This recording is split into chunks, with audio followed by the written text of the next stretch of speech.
A few moments later. Ada makanan dan minuman yang confirm sedap. Ada makanan Jepun, ada makanan Korea, ada makanan tradisional dan semua ada. Tangkap ikan dalam kolam pun ada. Tapi kalau korang jadi siang lambat, ikan pun boleh gelakkan korang. Ha. Bombastic side-eye. Criminal offensive side-eye. Semua benda ni guna kupon je. RM15 dapat 1 set kupon. Murah gila. Sampai makcik yang jual goreng pisang tu pun terkejut. Ha.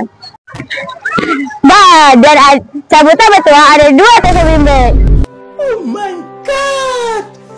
Wow! Mana tahu rezeki korang? Nak kuat-kuat ya? Jom semua. Ajak kawan, jiran, semua sekali.